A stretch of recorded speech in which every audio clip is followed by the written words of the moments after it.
Ушел,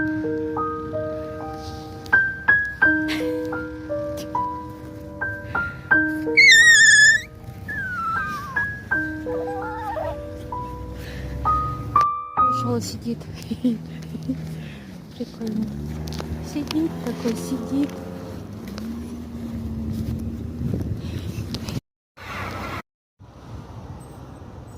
Сидит, кого-то ждет.